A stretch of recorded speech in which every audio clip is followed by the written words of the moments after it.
Salut mon gaillard. Vous êtes qui? Et vous êtes rentré comment, là? Oh, facile, j'ai escaladé le mur et comme j'ai vu que ta fenêtre était ouverte... Ah merde. Par contre, ça explique toujours pas qui vous êêtes. Oh, excuse-moi, je suis Beaufils, ton nouveau voisin de quartier. Eh ben, ça promet. Ouais, j'en profite pour prendre un peu l'air après avoir maté pour la 74e fois ma trilogie préférée. C'est-à-dire? Camping. Ok, je vois le genre. T'es fan des bidochons, ça aussi? Fan numéro 1. Et d'ailleurs, maintenant qu'on en parle, j'avais pas aimé que t'en dises du mal dans une de tes vidéos. T'avais menti comme un chien sans pattes. Non, c'est surtout que c'était vraiment de la merde. Bref, vous voulez quoi? Moi? Ben, je viens squatter un peu ta bicoque le temps que ma femme finisse de dessouler. Parce qu'en ce moment, elle est plus méchante qu'une panthère mouillée. Ah ouais, à ce point-là? Bon, je sens que je vais le regretter, mais allez-y, restez là et puis on va essayer de faire un peu plus ample connaissance du coup. Avec plaisir, poteau. Et puis pour faire plus simple, je vais te tutoyer aussi. Hein. Bon alors, qu'est-ce que tu préfères comme genre de film? Oh, moi j'adore les comédies françaises. Oh bah oui, sûrement un fan de Bourvil, de De Funès, des Inconnus, de la troupe du Splendide. Non, pas vraiment. Je préfère les comédies franchouillardes des années 80. Ah bon, en même temps, j'aurais pu m'en douter. Du coup, par exemple, ça donne quoi? Bah, je crois que pour faire plus simple, je vais faire comme tu fais d'habitude. Je vais te parler de 5 films qui sont parmi mes 5 préférés et tu vas voir, ça va te faire rire comme une vache qui pisse. Ouais, et je la sens pas du tout.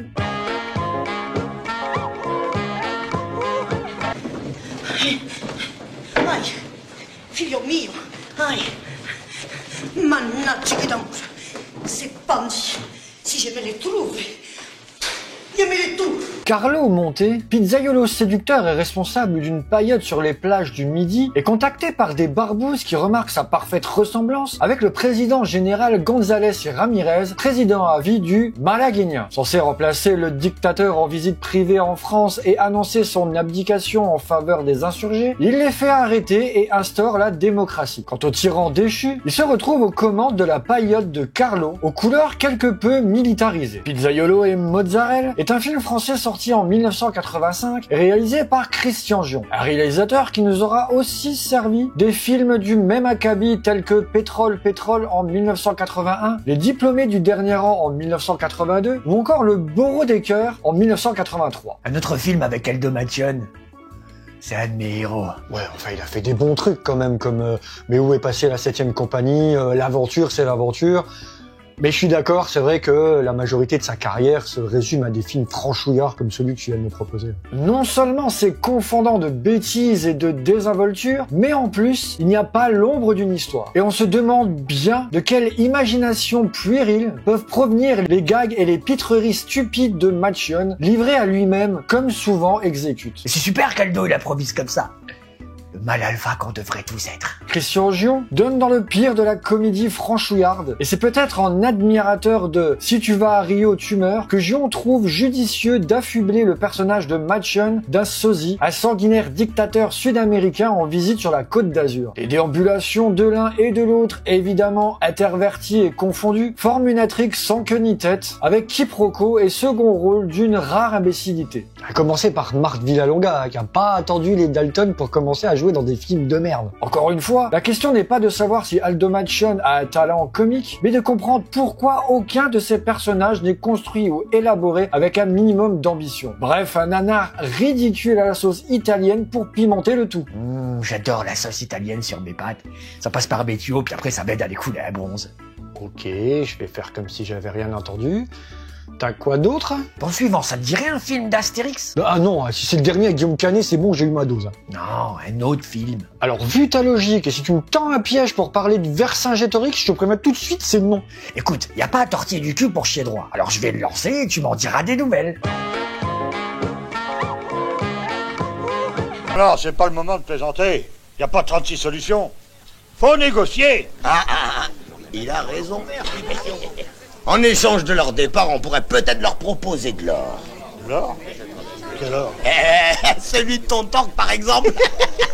L'an 100 après Jésus-Christ, le village de Lutèce se fait envahir par une troupe romaine. Les Gaulois décident d'envoyer leurs femmes nues pour les déstabiliser. Les Gauloises blondes est un film français sorti en 1988 et réalisé par Jean Jabelli, qui aura rien fait de bien grandiose en dehors de ce film. Pourquoi ça m'étonne pas? Les Gauloises blondes, c'est un peu l'adaptation infidèle, non officielle et version fat banquée d'Astérix et Obélix. On retrouve dans le film quelques éléments assez caractéristiques de l'univers d'Uderzo et Goscinny, comme le village gaulois isolé, l'envahisseur romain, le barde insupportable, bagarre générale de villageois ou le poissonnier grande gueule, sauf que dans le cas présent, la potion magique est remplacée par l'utilisation de la femme à poil. Ce qui est une très bonne idée d'avoir des nénettes à poil, parce que c'est le meilleur moyen de faire bouger les calibres. Mon Dieu, mais pourquoi je l'ai pas foutu dehors? Que ce soit pour mettre l'armée romaine en débandade, gagner des élections, corrompre des religieux ou résoudre des conflits, nos braves Gaulois utilisent systématiquement les charmes et la nudité des femmes du village. Bah vaut mieux qu'elles servent à ça. En même temps, ça leur changera de devoir toujours débarrasser la table en fin de buffet. Et après, tu t'étonnes que ta femme veuille pas de toi à la maison. Les Gauloises blondes célèbrent dans la paillardise bien franchouillarde de la cuisse légère et de l'humour inversement proportionnel en lourdeur. Car niveau comédie, le film de Jabelli ne fait pas vraiment dans la dentelle entre calembours foireux, concours de paix, blagues de cul, comédien en roue libre et caricature d'un autre temps. Poil aux dents.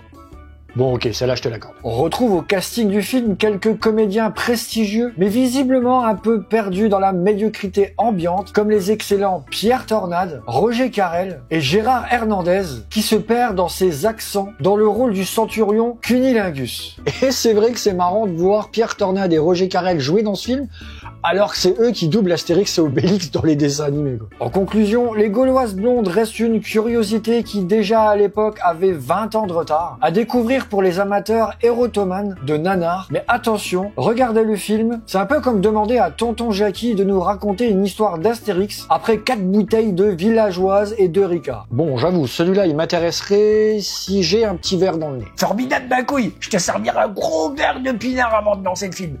Et maintenant, pour le prochain film, je pense qu'il va te rendre heureux comme un cochon mort au soleil. Je sais pas comment le prendre.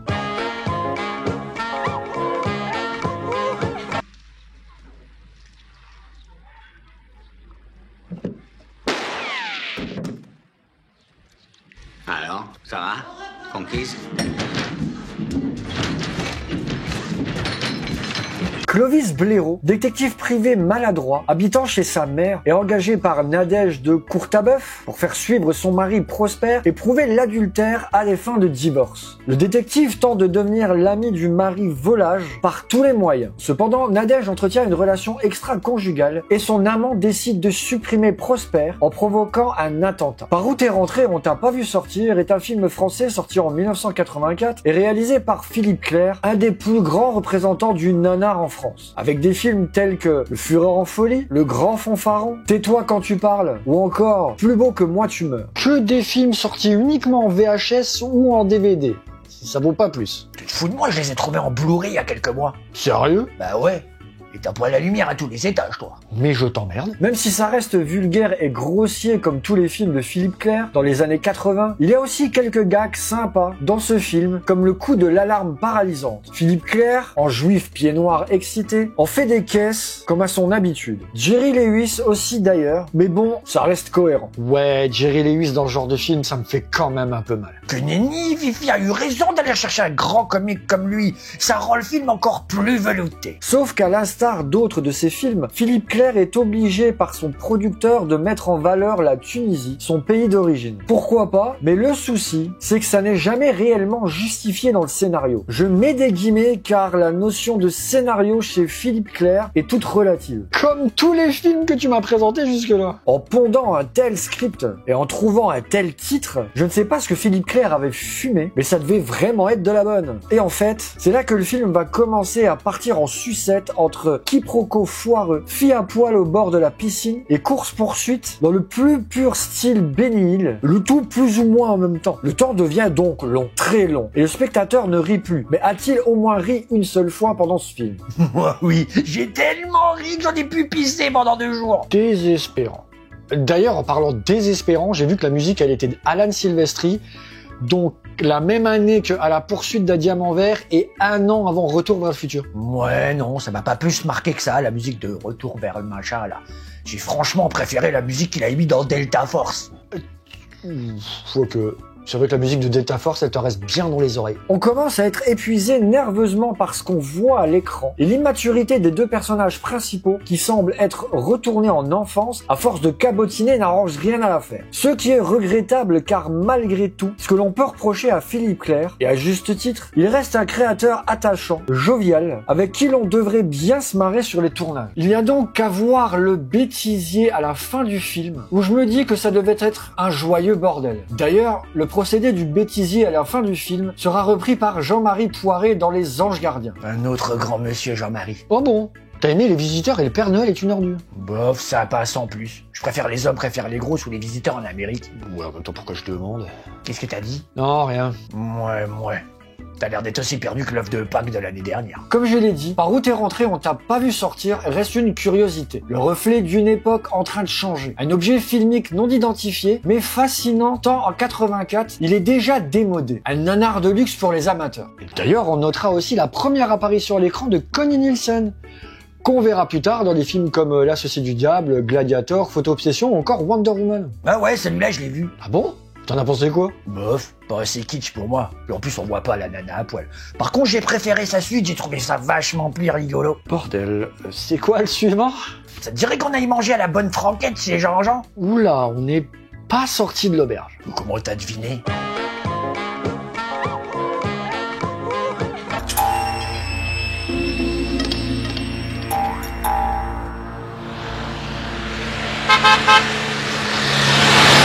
Il est cinglé, ce mec. Ils sont des tueurs, ça. Deux restaurateurs, Félix et Geneviève, décident de vendre leur auberge en Seine-et-Marne pour partir dans le sud de la France lorsqu'un acheteur potentiel se manifeste. Félix décide d'impressionner l'hypothétique acquéreur en engageant un comédien pour vanter les mérites de son établissement. On n'est pas sorti de l'auberge est un film français sorti en 1982 et réalisé par Max Péca, l'autre grand représentant du nanar en France. Avec des films aux noms poétiques tels que Mieux vaut être riche et bien portant que fauché et mal foutu, Les branchés à Saint-Tropez, Deux enfoirés à Saint-Tropez, ou encore On se calme et on boit frais à Saint-Tropez. Il a aussi sorti un film qui s'appelle Brigade des mœurs. Et celui-là, je vais me le garder pour un autre film oubliable, je crois. On ne s'attend de rien de bon lorsqu'il s'agit de films de Max Pécasse. Et on a en partie raison. Hormis le plaisir masochiste de regarder un nanar bien de chez nous, haut de gamme, il n'est pas d'autre sentiment que l'incrédulité au spectacle de cette comédie honteusement débile et vulgaire. Pas mal de trucs sont mauvais ici. Du scénario, très mal écrit, au dialogue, d'une désarmante pauvreté. Oula, pousse pas mémé dans les orties, hein, ça reste drôle comme film. Alors si on aime les nanars, oui. Parce que pas au premier degré. Mais heureusement, s'il y a bien un truc qui fait que ce film devient nanardesque et non un navet, c'est son casting davantage haut de gamme avec le duo Jean Lefebvre, Georges Beller, complices dans leur jeu. On retrouve aussi Bernadette Lafont qui bizarrement ne se dénude pas alors que toutes les autres actrices quasiment oui. C'est le défaut du film. Mais Jackie Sardou non plus. Et c'est tant mieux. Parce que sinon je crois que j'aurais dégueulé tout mon petit-déj. On rajoute un Marco Perrin, Henri Guibé ou Tiki Olgado comme de très bons second rôles côté masculin pour donner un peu de teneur au film. Et on finit par une comédie façon vaudeville, assez rythmée et parfois coquine évidemment. Les décors aussi sont sympas, dans une auberge qui existe toujours aujourd'hui d'ailleurs. Bref, un nanar au scénario mal branlé, mais sympathique pour son casting, à déguster avec modération. En fait, tu savais que ce film était le plus gros budget de Max Pécasse? Ah non, c'est pas étonnant vu des têtes connues dans le film. Pour une fois, il aura été moins pauvre qu'une souris d'église. Bordel, où tu vas chercher tout ça? Bah quoi, c'est la langue française. Bon, allez, courage, il reste plus qu'un film. Mais avant, si vous avez aimé la vidéo, vous pouvez la liker, la commenter et la partager. N'oubliez pas de vous abonner, c'est super important pour le référencement. Et si vous voulez soutenir financièrement la chaîne, vous avez le bouton rejoindre ou le Tipeee. Et allez, c'est quoi le dernier? Pour le dernier film, ça te dirait un petit tour chez les nudistes?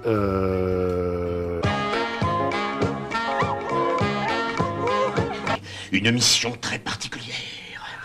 Cette fameuse opération délicate du camp de vacances du Veau d'Or. Ah non, non. Si, là où vous avez échoué, Trifard! Alors que l'église actuelle a beaucoup de mal à rassembler ses fidèles, un modeste et naïf curé de campagne parvint chaque dimanche à remplir son église. Et cela parce qu'il raconte la Bible de façon peu orthodoxe. Son évêque comprend le parti qu'on peut tirer des dons de ce curé novateur. Il lui confie une mission difficile où tous ont échoué, aller organiser des messes dans un endroit dépravé et païen. Un club de naturistes sur la Côte d'Azur. Et cela sans prévenir, le curé donne la véritable nature de ces lieux de perdition. Mon curé chez les nudistes est un film français sorti en 1982 et réalisé par Robert Thomas, auteur et metteur en scène de théâtre qui se mettra à la réalisation avec d'autres films tels que La Bonne Soupe, Les Brésiliennes du Bois de Boulogne ou encore Mon curé chez les Thaïlandais, qui est le deuxième de la saga Mon curé. Et celui-là aussi, il faudra que j'en parle un jour. Mon curé chez les nudistes est probablement un summum du nanar franchouillard du début des années 80. Alors évidemment, comment défendre ce scénario creux qui voit un curé de campagne ridicule tenter de convertir une nuée de naturistes dont on verra parfois le fessier et souvent des paires de seins? C'est pas facile, mais on peut y arriver si on est déviant. Comme moi. Je suis un gros déviant qui aime les poires et les melons. Cette comédie n'en reste pas moins le fleuron du cinéma bis français. Paul Prébois est souvent très drôle et n'hésite pas à se ridiculiser dans des tenues incongrues. Ses mimiques en affligeront plus d'un et feront rire les amateurs d'humour décalé. Ouais, Popol, c'est aussi un de mes héros. Toujours une tête de saisie qui me fout la banane à chaque fois. C'est vrai que dans les films avec De Funès, il est drôle. Et on en a plus beaucoup des acteurs comme ça. Il est secondé par toute une brochette d'actrices, toutes plus mauvaises les unes que les autres, choisies avant tout pour leur qualité plastique et non pour la profondeur de leur jeu, ce qui lui laisse une longueur d'avance sur d'autres films français par ailleurs. Certaines d'entre elles, vraiment nulles, provoquent obligatoirement l'hilarité du spectateur, venu là pour assister à une œuvre régressive. Ah là là, ces poupées. Elles prendront quoi de toute façon comme plat? La salade? Relevé constamment par une pléiade de gags dont certains sont vraiment réussis, ce film aura droit à une suite encore plus fauchée et pathétique. Bref, si vous aimez le soleil, les babes, les curés et les clichés à l'appel, ne boudez pas ce petit plaisir coupable entre deux appels Android. Si vous deviez voir un nanar en priorité, regardez celui-là si ça n'est pas déjà fait. Bon, ben c'était moins pire que je pensais. Coup de bofise. Bah l'occasion repasse, hein. Par contre, je te déconseille de passer quand ma chérie est là. Bah bon, pourquoi? Eh ben, parce que si elle t'entend parler, je pense qu'elle va te mettre une telle branlée que tu vas faire 3 fois le tour de ton slip direction Pékin. Ah, ok, dac, ma couille.